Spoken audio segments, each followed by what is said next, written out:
Hey everybody, Cal Banyan here. Cal Banyan's Hypnosis Etc. on calbanyan.com. And I'll tell you what, I'm so glad to have you back. This is, hypnosis training podcasts like 540 something. Oh my gosh, if I knew I was going to do this many hypnosis videos in the very beginning, I probably would have been intimidated, not even started. But thankfully, you know what? You do something like that by just doing one video and then another video, another video. Why am I doing this? Because I want to raise the profession. This profession means a lot to me, and it probably means a lot to you. And we know what? I believe that a rising tide rises all ships, right? So let's do great things together. And so, I'm Cal Banyan. I'm the one that's known for 5-path hypnosis, the hypnosis system that works for just about every doggone thing that walk through into your office, and 7-path self-hypnosis, the mind-body-spirit approach to doing hypnosis. It's actually the very first antivirus software for the human mind. And I'm back here today. I'm on the third part of a new series. The new series is called Some Things I Wish I Would Have Known from the Beginning. Boy, have you ever said to yourself, boy, I wish I would have known then what I know now? Well, guess what? This series is all about helping you to know then, which is your now, what I know now, but didn't know then. I hope you followed that. Okay, the first one we did a couple videos back was, if something isn't working that should be working, it means that, and I talk about what that means, and probably more importantly, what you can do about it when a technique isn't working. Then, I just finished the video, All Things Being Equal. The shorter the induction, the better. And I make a case for that, and I give you 3 really good rapid instant inductions that you can use in a professional environment that is very reliable and that you can learn very quickly. Today, I'm going to get something out to you that I think is so important that I wish I would have known from the beginning, and that is hypnosis is not fragile. Hypnosis is not fragile. Hypnosis is not something that, there was a motorcycle went by and now they're out of hypnosis. No. I'm going to give you the truth about that. And then next video, I'm going to be, we are the resource of last resort, and why that's good. All right, let me get into that, but first, a couple quick announcements, really important stuff. My next National Guild of Hypnotists approved Hypnosis and Hypnotherapy Certification Supercourse is scheduled for July 15th through the 26th. And then I have another one that starts October 7th and runs through the 18th, the weekend off in the middle. So it's 10 days, you go 5 days, then you're off for 2 days, and then 5 days. And it's here in beautiful Dallas, Texas, which is almost smack dab in the middle of the United States of America. All right. Well, that class is for anyone who wants to become certified or wants to go up to the next level. You're going to be certified in 5-path, age regression, and also 7-path self-hypnosis teacher, and you're just going to have an unfair advantage over every other hypnotist out there. Let's see here what else is going on. Oh, you got to start planning for the National Guild of Hypnotists Convention. I know that it's a couple months away, but you got to get your tickets, you got to get the babysitter, you got to find someone to watch the dog and all that stuff. I know what it's like. So, we're gearing up for the National Guild of Hypnotists Convention. All the details are at ngh.net. ngh.net. And then, let me tell you a little bit about what I'm going to be teaching there, but there's many other great 5-pathers who are teachers there, as well as some other big names. So, Friday, I'm going to be teaching a free 1 hour. It's on the universal script. What if one hypnosis script could be used for just about everything? Saturday, 5-path, quantum leap, hypnosis success with a systematic approach, an overall introductory 1 hour on 5-path, what it is, how you use it, what it's good for, and all of that.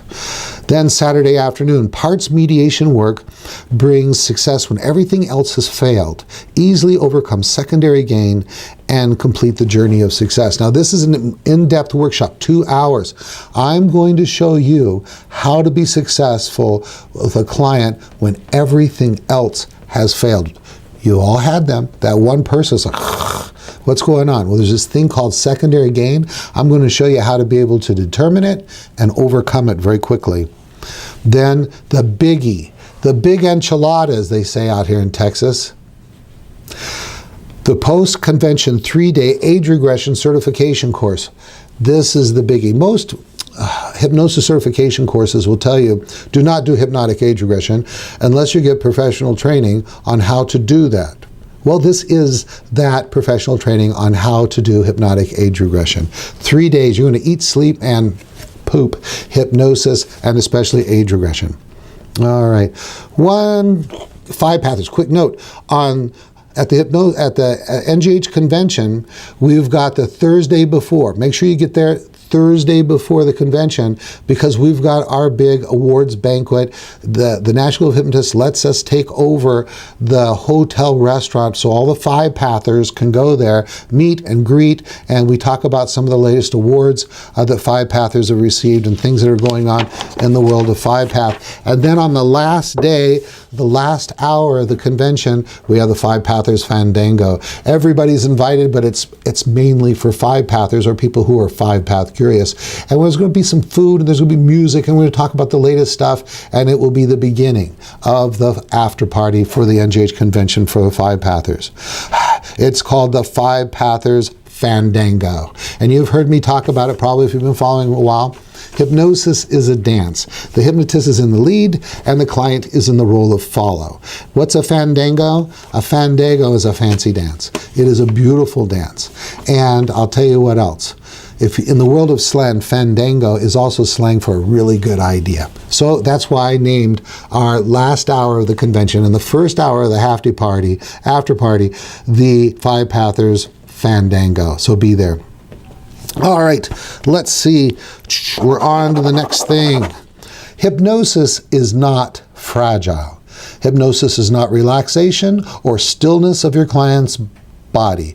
Your clients can move about, talk, cry, fart, get angry, and still be in hypnosis. Yes, Cal Banyan said fart. Now, I don't like it when my clients fart, but if they fart, that does not mean that they've emerged, okay? They can open their eyes, close their eyes, and still be in hypnosis. They can even take a bathroom break and still be in hypnosis. This is especially true if you're working at deep levels of hypnosis. 5 pathers are trained to work in what's called somnambulism. If we look at the Harry Aaron scale of hypnosis, there is light hypnosis, medium hypnosis, and then we have a deeper level of hypnosis. Okay, well, I just said that wrong. We have hypnoidal is number 1, light, and then medium. These are the light to medium levels of hypnosis. Imagine I have a scale over here, right? Hypnoidal, light, medium, and then we get into the deep levels of hypnosis. We have the threshold of somnambulism.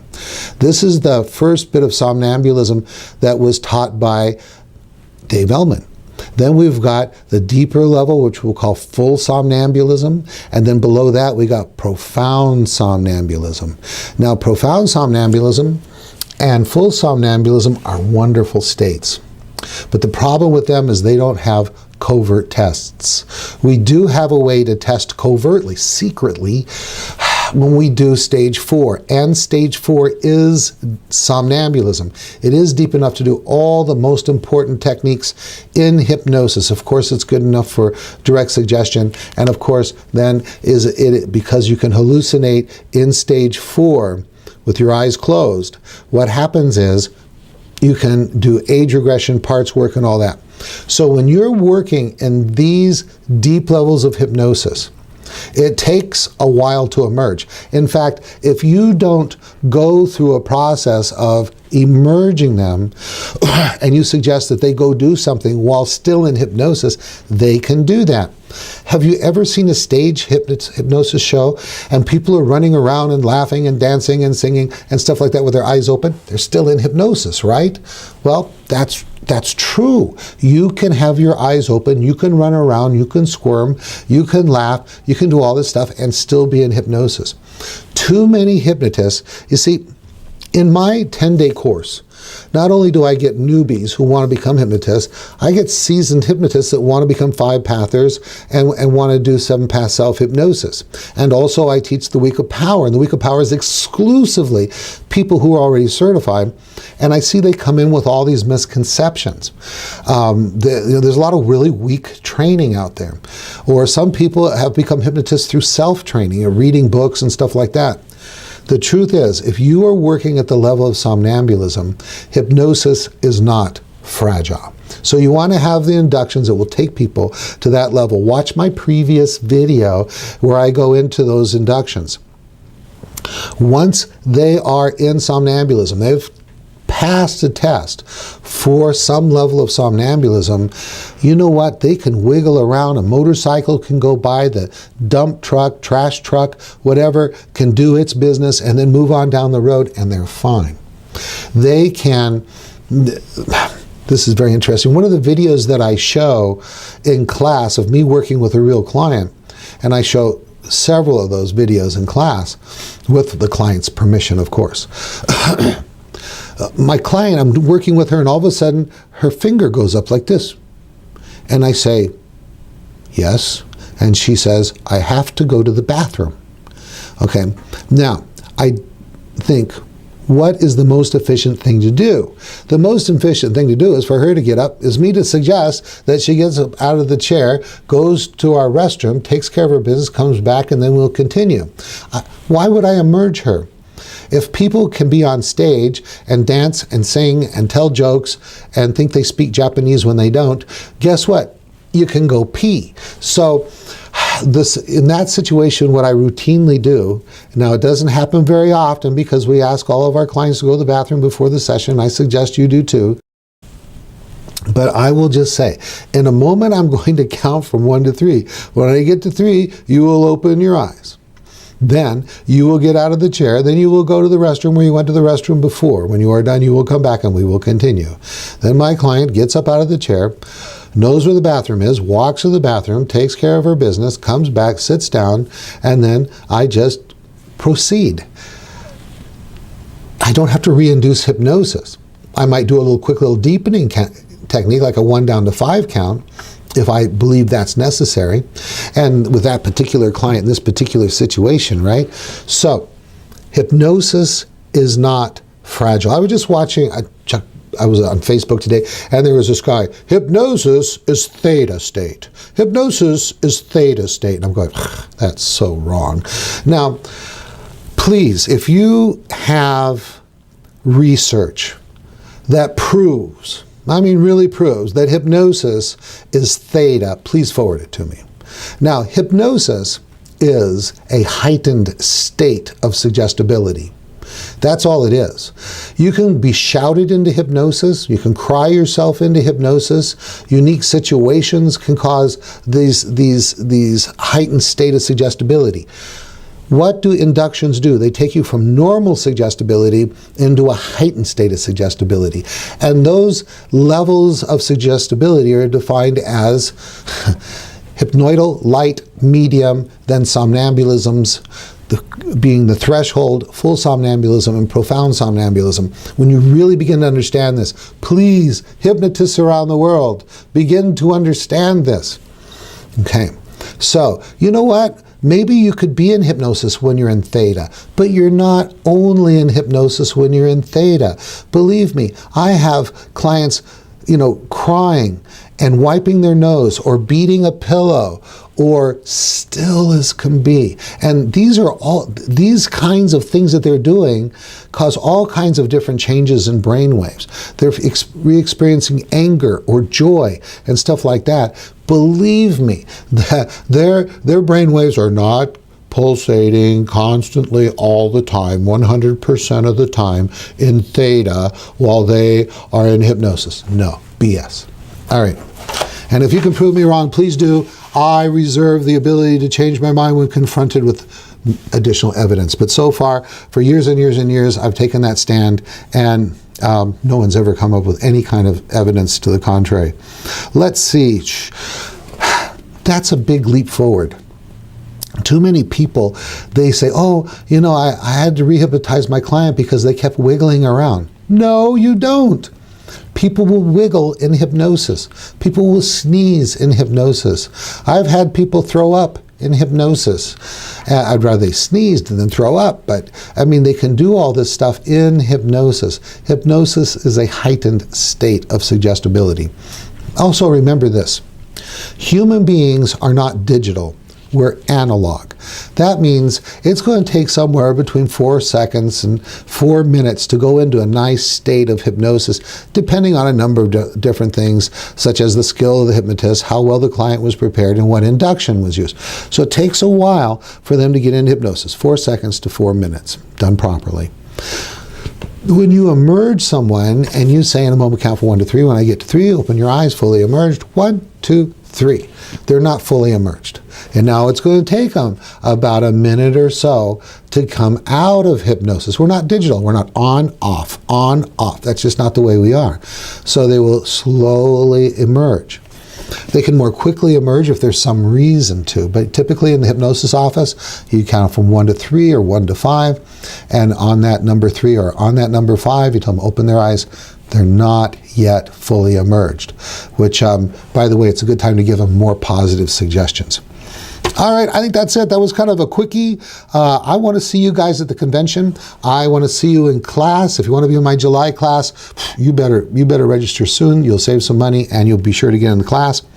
If you're watching this video, in 2000, 20, 30, 40, whatever, so long as my classes are still being given, all you got to do is go to calbanyan.com and you know what?